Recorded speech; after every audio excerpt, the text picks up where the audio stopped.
Hey everyone, welcome back to Land Investing Online. Come unlock your potential freedom through land investing. Here at Land Investing Online, we teach students how to profitably buy and sell vacant land. This is the simplest, least competitive, and most profitable sector of real estate. To learn more, visit landinvestingonline.com. We even have a free Discord with tons of successful real estate investors in there, including Ron and myself. Come learn from the best. Please subscribe and like this video, Apple Podcasts, Spotify, whatever you guys are listening on. It drives this business forward, and we really appreciate you guys. As always, guys, I'm Daniel Apke, joined again by my brother and business partner, Ron Apke. Welcome back, Ron. Hey, Dan, good to be here. Before we go into this topic, which is how to be a great salesperson in the land business, let's go over a question from one of today's members. Question is, my title company said I needed a survey to be able to insure it. What exactly does this mean? And should I agree to this? Yeah, this is a good question. This is something we get back quite a bit, honest. Not quite a bit, but I mean, it happens. Like it will happen once a month or something like that. It's Right. disappointing because what they're saying is they're not going to insure the purchase. They're not going to insure what you're buying without a survey. So you're a couple options here, guys. One, the first option and the one you should do every single time is ask the seller, like, do you have a survey? Um, and anything in the past will help, honestly. Do you have a survey? Essentially, if they do, great. The title company is going to be able to use that. They're going to be able to insure the property, or at least they should be able to. Another thing, you want to ask the title company, like, why? What's wrong? A lot of times it's going to be something with the legal description. Like legal descriptions over time, if there hasn't been surveys done, can get extremely vague. There can be all these exceptions in the legal description, which can be very, very difficult for them to determine what the land actually is. Your other option is buying the land without title insurance and then getting a survey after. This is probably the riskiest option. It definitely is, I think, the riskiest option, Dan. But if the seller's like impatient or something and you want this land, it's a really good deal. This is something that we are currently doing. We've done a couple of times in the last couple of months. And then finally, your last option is getting a survey prior to closing. Right now, surveys are 6 to 8 weeks out. So it can be a long process, and you got to be able to hold that seller on and keep them interested. You don't want to pay for a survey for their land and then they back out and you don't have the land. That can be obviously costly if you paid for a survey. So I think those are the options, Dan. Yeah, no, really good points. Like we said, if the land's good enough and the margins are there, we've been okay with dealing the risk. We did have one come back where it was supposed to be, I think, 80 acres and it ended up being like 58 acres. So that does Hmm. happen, but we had enough room and margin for error that we're still making good money on that property. So the risk outweighed it. That was kind of a worst case scenario. And that worst Yep. case scenario happened and we were still in a good spot. So you guys got to think of that. And I say that in our Wednesday meetings at 6 o'clock Eastern time. If you guys hop in there, it's a free meeting we do going over deals. I said that last week going over that your worst case scenario should always be decent. Like if your worst case scenario Yep. happens, you need to be in a decent spot. But let's get into the show, guys. How to be a great salesperson in the land business. Great topic here. I think this is going to be a good one for a lot of you. And it's interesting as our group, like we're having a lot of meetings lately with some of our coaching members and some of our members in consultations. It seems like there's so many like different engineers in this business. It really does. That's something I've been noticing. And a lot of the engineers aren't as comfortable on the sales side. So we're going to talk about that here. This to kind of sum it up, I guess, sales is not rocket science. So it comes down to a couple of things we're going to talk about, but confidence being one of them. But I think that's the first thing you got to ask yourself, Ron, going into this business. Are you a natural salesperson? Do you enjoy it? Or is it something that drains you that you don't enjoy? Because I feel like just having that Mm. recognition kind of helps you at least get started to help overcome these fears or one of the weaknesses that they may have. Yeah, that's a good point. And just to confirm, Dan, when you talk about sales, we're talking about acquisitions mostly, correct? Yes, yes, yes, absolutely. Good point. So I Acquisitions. think that's the biggest like sales. Like even though we're not selling the properties with what we're talking about the acquisitions, and that's I think a sales position is needed the most for the acquisitions, which sounds a little backwards, honestly, but that's what we're referring to in this episode, guys, is the acquisition process. So you're basically getting someone to want to or try to sell their land.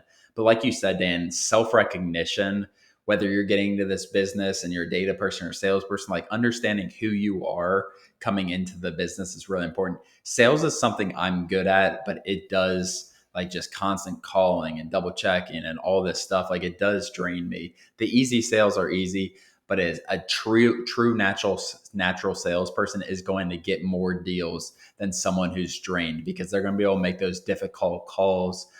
They're fine with the rejection, which it's just something you have to get used to in this game, Dan, I think. But yeah, you want a natural sales person in that position eventually. Obviously, you have a lot of hats you're wearing at first, so it's something you're going to have to do most likely for a little bit at least. Yeah, and if you don't know if you're a natural salesperson or like it or not, you'll find out quick enough in this because you send out Yeah. a lot of mail, you get a lot of calls. Call about 50 people a day for a week straight, and you'll know right away, do those calls energize you or do they drain you? So that you'll find out real quick. But I guess that leads into the next point I kind of wanted to touch. Like this may be this is kind of unrelated, but kind of related. But it may be something you end up look if you're not one of those people, you might want a partner or a family member to come in and help you on the sales, or hiring Pat Live might even be more important. Like our brother, we talk about this a lot, but he immediately got Pat Live, our phone answering service that we use to answer his calls right off the bat. And some of it, he doesn't hate sales, but I don't know. I don't think it energizes him. It's one of his least favorite parts of the business. And I think he was just willing to do that. So that recognition, like you said, you can make those moves up front rather than kind of delaying it out. But I did want to touch on this. I feel like a lot of this too, like a lot of people at first, one of the biggest mistakes I see, Ron, is you have to realize you don't know everything. So don't act like you know everything to these people because they'll pick up on BS. And that's Mm. kind of the confidence thing. Like if you're confident in saying I don't know and you can find out, or whatever their question and rejections are that we'll get into later in this episode, you can't act like you know every single thing, but at the same time you have to be very confident. I think that's a really good point, Dan, and it's a good balance. Like you said, like you don't want to not you want to know something going into your phone call. I would think there's times when you might go in blind, you just might know the offer price or something like that. But you want to, like Dan said, like you want to be confident, but at the same time, don't just make up stuff. Like if you don't know that much about an area, like a lot of people are going to ask you, like, "Are you interested in this because they're developing this down the street?" Like, no, ma'am, I'm sorry. I just like, I buy and sell land. I like this area. I like this county. I'm interested in buying land here. Don't say it's because of something that it's not. So be straightforward with that. And then the confidence and like actually knowing something comes in when they're ready to send that purchase agreement, when they're a motivated seller, like showing that confidence and acting like you can get the deal done. That's what I'm talking about with confidence. Acting like you can actually make the deal happen, and them believing that is the most important thing to getting purchase agreements. At the beginning, I think is the hardest, Dan, doing this, because like every deal means so much to you. Yeah. While after 6 months, when you're doing whatever 5-10 deals a week, like that one purchase agreement isn't the end of the world. You're not going to think about it at night. Like you're just going on to the next deal, and then a lot of times those deals come back and happen, funny enough. But I think that's the biggest thing. And that what you said about being, I think I can't remember the word you used, transparent or straightforward, I think you said, that comes down to trust, and trust in sales is everything, especially in this. People sell to people they trust. If they think they're getting scammed or they're skeptical of you as a person or whatever the situation is, people sell to people they trust, and that's what it comes down to, being transparent and honest with them up front, because they will catch up on your BS. And it might work for one person, but more people are going to pick up on that, and you cannot get comfortable with doing that. So you just have to be straightforward. But let's talk about what makes a good sales call, Ron. And that's, we just touched on it too, the confidence. So I always say, and I used to say this to some of our employees as well, confidence, act like you've been there a million times. You know what's going on. You can get their deal done. Act like you've been there. I like to do that with every single thing I do, even if it's my first time. I literally picture myself being comfortable on the phone or whatever it is, acting like I know what I'm doing, acting like I've been there, or else they're just going to pick up and on your energy at the end of the day. Yeah, I agree. That's really important, like we've talked about a few times. And we're hiring a salesperson right now, guys, and it's something we're taking obviously extremely serious, because it's a specific person for this job. Like it's not something you need an actual salesperson. This cannot just be anyone who goes in and does it. Daniel and I are taking extreme like we're taking these interviews and this process extremely important, or extremely serious with these potential salesmen for our company. So it's something that as you hire, you grow. Like it's a position. I think it's one of the more important positions in the company because it takes a lot of consistency, takes a lot of skill. Like you need that skill, data as well. But that's sales. Like I think it's irreplaceable, Dan, having a good salesman. Yeah, and it comes down to resilience and just, continuing to make the dials. That's one of the questions we said in our interviews was, how are you going to, when you're not motivated, when you're having a bad day, when something's going wrong in your life, what keeps you motivated to keep dialing and keep calling and just keep you on the grind, really? But that's step one, confidence. Get that confidence before you call, whatever you need to do. You guys probably have all heard pre-presentation, like in-person presentation habits that some people do, how they do those different poses and putting their hands on your hips and sticking your chest out and acting like you've been there and being confident. If you guys need a ritual like that before you make your sales call, do it, because that's a huge part of this. Step two, I have so we're talking about what makes a good sales call, just to reiterate. Step one's confidence. Step two, I have, guys, if they want to move forward and send you the purchase agreement, get to the point. If they're ready to go, get to the point, collect the purchase agreement in every single form, make it easiest on them. But yeah, collect that purchase agreement, get that from them, and move on. So if they say yes, they want to move forward, they're ready to go. You don't need to BS or talk around. Just get them to send it to you right away. Yeah, I agree. Giving them another thing going on that, guys, giving them as many avenues to send that purchase agreement as possible. A lot of them aren't going to be able to text you a picture. So don't try to teach them how to use their flip phone to text you a picture. Give them an option of a fax machine. Give them an option of sending them like a DocuSign or something like that if they have email, which those are pretty easy to use. Tell them like last case scenario is getting them to actually mail it in, or I guess the last case scenario is actually getting a notary or someone to go get the signature from them. But those, you need to give them multiple avenues to get that purchase agreement into you. You cannot just say text me a picture, because you're going to be calling them back in an hour or something and trying to teach them something that they probably are never going to figure out how to do. So I think that's what goes hand in hand in. Exactly. Yeah, that's a really good point. And then the next thing I want to touch on is if they're skeptical. So if they don't want to send it in, or if they do want to sell it, and this is the most common call I think we have for the people we actually buy land for. They want to sell it, they want to move forward, but they have some questions about the company and what we do. They're skeptical. They're saying things like, "How do I know I'm not getting scammed?" Or "How do I know you're legit?" Or how I'm in Illinois, how can I sell my property in California to you when I'm all the way over here? And they're asking things like that. So you have to give them a reason not to be skeptical. And one thing we do, um, and I teach all of our members to do, and it's really helped us. And when you build these title relationships, Ron, we talk about this all the time. These title companies, you have these relationships, leverage them. These are law firms. A lot of these title companies are law firms, and they're legitimate establishments with an in-person footprint in that city or area that you're buying. So use them. Say, oh yeah, we do all our deals through. Um, XYZ title company out of uh, Los Angeles, California. They do all of our deals, whatever it is. We work with Emily over there. She's great. I can give you her number and email address and website if you want to check them out. They do all of our deals to make sure they represent you and me, and they're kind of represent the middle person. That's what title companies are. So they're not just on my side. They're really working for both of us, right? And I would leverage those as much as possible when those situations come up. Do you have anything to add to that, Ron?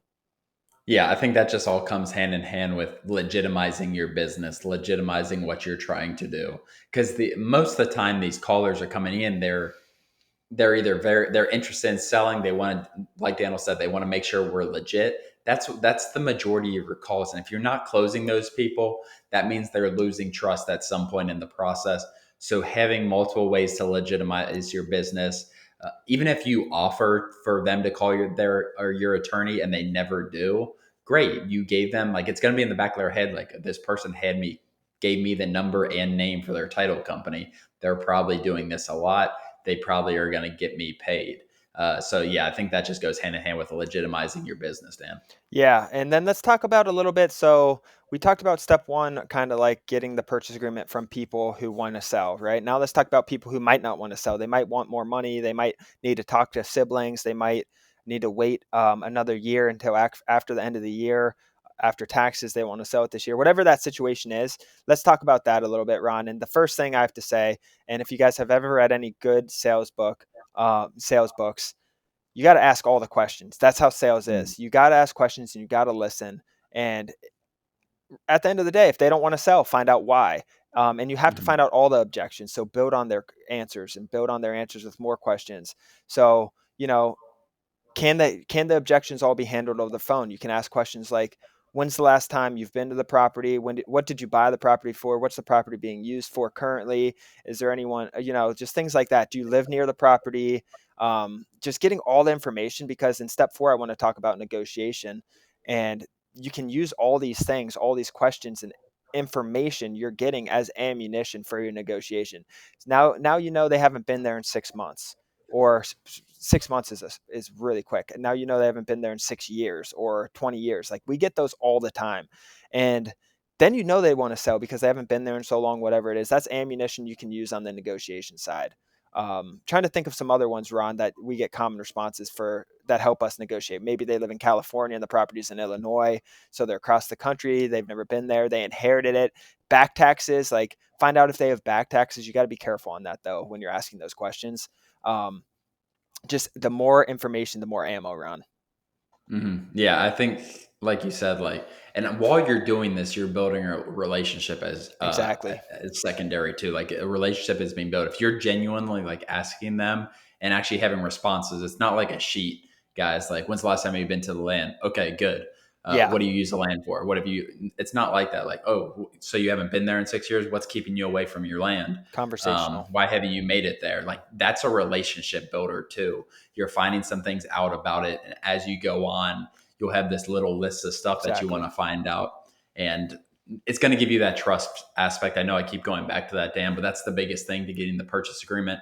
But those negotiation, and that's just going to give you some fuel, and I think it's going to give you some leverage, maybe, Dan, when you are, it's going to give you leverage when you're going to that negotiation phase, because that's what's coming next. A lot of these times, they're going to be like, I know you offered me 10,500. I was really hoping to get 15,000. Then maybe you throw them a bone and you try to meet them at 11,000 or something like that. And that's the next phase of it. Like, you'll know from those questions you asked how desperate, I don't know if desperate's the right word, but how willing they are to part with their land for what we offered or close to what we offered. And then that makes the negotiation phase much, much, much simpler in my mind. Exactly. So from those questions you're asking, you get that gut feeling. If they're desperate. Um, if they say their kids in college and they need to pay tuition, I just want to sell this for their money. I have no other way to get their money. Ding, ding, ding. Let's not go up on price maybe on that one. Mm. And maybe it's July and their kids start school in August, and that schools you generally start in August. So you got to use all that information. And there's so much we can go into on that. But then that brings me to the next point. So they want $15,000. You offered them 10,500. That's reasonable. That's the next question you have to ask. Do they want something reasonable in reach, right? If you offer 10,500, you pull it up on your MapRight account or whatever you're looking at this property, and it's an average property, it's not great. 10,500 is what you wanted at, and they want 35,000 for it, and that's what you think you can sell it for. That's not going to work out. Give them your number and move on. Give them your number and move on. Do not stress about those calls. They happen all the time. So, but if it's reasonable, that's when it becomes like, what were those questions you previously asked? How did they respond to that? And can I stick my ground at 10.5, or do I need to go up to that 15,000? Because you'll get some people who are like, 15,000 is what I paid for it 20 years ago. I'm not losing money on this land, period. And those people, I usually go up, because you usually know they won't. They're actually being serious a lot of times. But you have to, those questions that Ron was talking about, provide you all the information for that, what you're getting now, for what you're getting at. Yep. That's a good point, Dan. But yeah, that's going to lead you right into negotiation, guys. Building that relationship. I really don't have that much more to add, Dan. Like, it's a repetitive game, honestly. Like, you're going to get people with different situations, people who come in really desperate and you got to move through the title process or something like that really quick. But at the end of the day, like, you're going to get, and it's any sales job, I think, as you learn land, as you learn what motivates the sellers, you're going to get more comfortable. You're going to get those gut feelings like, this person, I can stick to my number, Exactly. that they need this, and we're providing a good service. At the end of the day, remember that that's one of the most important things with this, guys. We are providing a service. We're giving them cash for their land within 2 to 3 weeks. They don't have to worry about realtor or any of that stuff. Sell the service as well, because it really is an actual service. It's not like we're just offering under market value and just doing nothing for them. It's an actual service, and really sell that, Dan. I think we need to get into that a little bit, actually. Yeah. Yeah, no, I mean, we reiterate this to our employees all the time. Like what we're doing is extremely valuable to both sides, right? So we're buying land from these people and we're giving them cash and we're closing within 2 weeks and we're giving them, it's a lot of people look at it like you're ripping them off, but no, we're not. Like they can go try to list it on the market or take 6 months to sell it and go through the title process with another buyer and maybe it falls out. We're providing them cash, guaranteed cash in less than 2 weeks. That's extremely valuable. And we're taking this piece of land that wasn't there and putting it on the market. That 5 acres in California we bought is now on the market. That would have never been there. That person's going to that 5 acres, guys. And they're like, oh my goodness, this is my future house. This is beautiful. And they're buying that, building on it, camping on it, whatever they use that land for. Like that's their freedom. And that's what we kind of push. But on top of that negotiation, so I want to touch on one more point that's really important, I think. And I wanted to make sure we get this in this episode a little bit. But so you're negotiating with them. You don't always get an answer over the phone, guys. So you don't get an answer on the phone. What happens? You got to have some sort of CRM or Airtable or Google Sheets or whatever you work out of. And you got to be using that to follow up and do what you say. So maybe that 15,000 person's like, I'm not going under 15,000 and you can't come up to 15,000 right now. And you have to look at it a little more, or you gave them 12,000 and you tell them, all right, I'll follow up with you at the end of the week. How's that sound? And they're like, yeah, that works. At the end of the week, I should have an answer, whatever that is. You have to use something to follow up. You have to be following up. You have to do what you say. That comes back to that trust factor that runs building on. Now they know, oh, Dan called me back when he said he's going to call me back. Plus, he was a really nice guy. He answered his phone both times when I called, whatever the situation is. Like that trust builds up and people are more and more likely to work with you when that happens. So follow up, do what you say, and just stick to your word, really. Yeah, no, that's a good point. The CRM thing, because if you're trying to do this pen and paper or something like that, you're gonna miss deals, you're gonna miss phone calls, You'll still and get it's gonna deals. be You'll just miss some out. exactly, yeah. It won't be the same volume. It Yeah, matters what kind of mail you're sending out, guys. But as you scale, if you want to go through from a deal a month to a deal a week, like you're gonna need some CRM. You're gonna have to send more mail, obviously. But no, that's a really good point to end it up, Dan. well, let's close it out then. You have any last comments? I think overall, just build trust, make it as easy as on the seller as possible, follow up, and things will be work out and very well in your favor. Yeah, no, I agree. Build those relationships with those sellers. That's probably that's extremely important, guys. That you're not the only person sending mail. Like, yeah, a lot of areas don't get hit, but at the same time, like these people, the biggest thing is they do not want to get scammed out of their land. They don't want no money and to lose their land, and that's a natural fear as you if you get a letter in the mail. But build those relationships, guys. It's really important. It's extremely and the sales position is so important in this business. Exactly. All right, guys. Well, let's wrap it up. Thank you guys again for joining. To get started and to unlock your potential freedom, visit landinvestingonline.com. Join our free Discord. Ron and I are involved. As always, guys, if you got anything out of this, please like our YouTube video, Apple, Spotify, whatever you guys are listening on. It means a lot. See you guys next episode, and thanks for joining. Thanks, guys.